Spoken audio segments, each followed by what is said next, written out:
When I first got hyped for Zom 100, I watched all the videos on it that I could.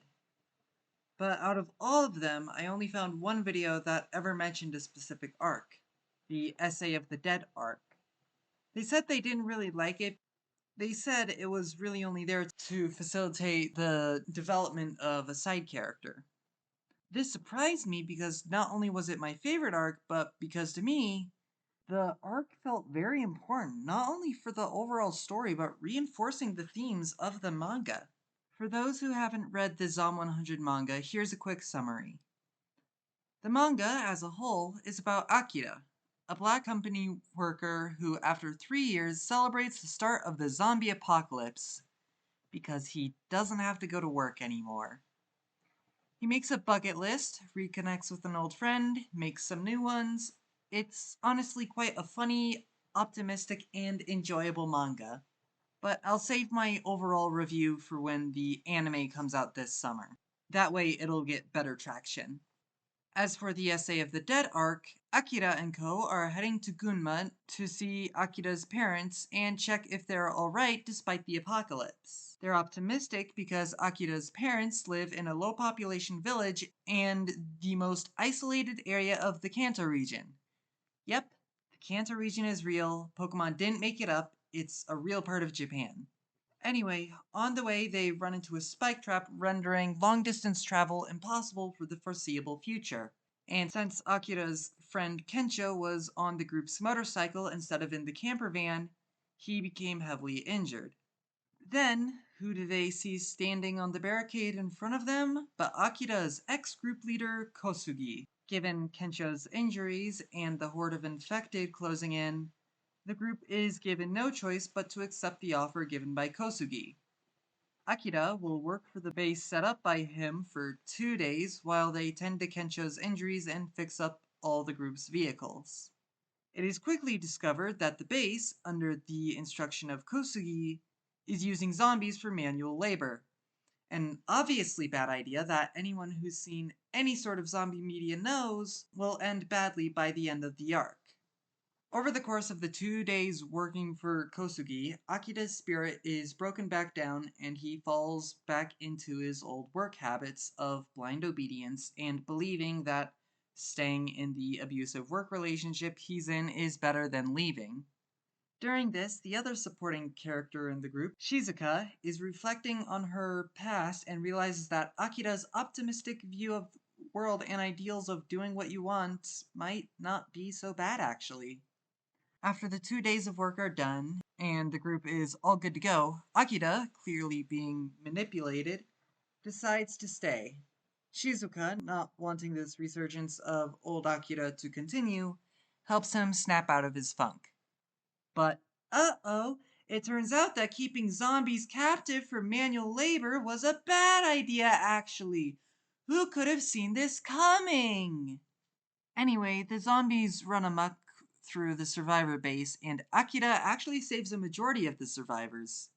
I say a majority because there's no way you're telling me no one got infected in this mess. The survivor group realizes that their leader is actually a useless turd with no real self-esteem, and that Akira was way more of a leader than him. And so, Akira and his friends leave for Gunma. Essay of the Dead isn't as funny or optimistic as the rest of the manga, but I think that it was a very important arc for the story, for several reasons.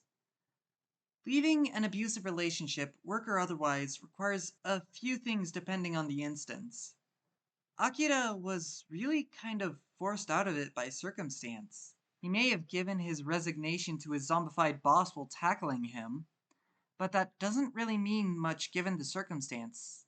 This is why Akira needed this. He needed to leave it of his own accord. Beyond that, even when you do leave of your own accord, being face to face with the perpetrator of the abuse can be very intimidating. I left my mom over half a year ago, and the idea of actually confronting her is really scary. In all these situations, it's really hard to not just give in. Not only that, but leaving an abusive relationship all on your own really isn't easy. which is why Akira needed Shizuka's help to snap out of it. But what about while Akira was in the abusive work relationship? Well, despite how commercialized the genre has become, it's not uncommon for zombies to be a metaphor.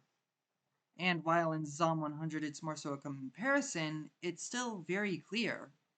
Akira is a zombie. Not in the literal sense, but often this work mode Akira is compared to a zombie, both by the characters in the manga and in more subtle ways. The reason Kosugi sees zombies as perfect for manual labor is because they don't think. And to him, that is the perfect worker. Someone who will follow a carrot on a stick endlessly hanging in front of them, doing all the work the one holding the stick wants. That's why when Akira's spirit is broken, he's no different than a zombie, as he becomes someone who doesn't think and just endlessly follows the carrot.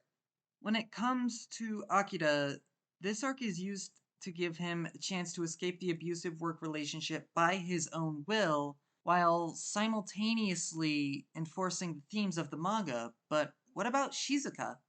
Shizuka's arc is much more obvious to the average reader, but no less important. At this point in the story, Shizuka isn't really a friend, let alone the love interest she's intended to be. The reason she's with Akira and Kensho is because they just so happen to be heading in a direction she was going in anyway.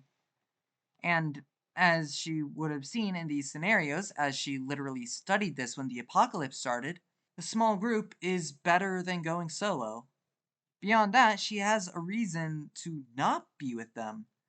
Their ideals of living life to its fullest, even at the risk of infection, directly oppose her risk hedging survival strategy. So she needed an opportunity to become an actual party member. Over the course of Essay of the Dead, she does. When she reflects on her past, she remembers as a child she wanted to become a doctor after nursing a puppy back to health, only for her father to tell her that she shouldn't become a doctor, that doctors and lawyers and people like that are people that people like them use. He also gets the puppy put down.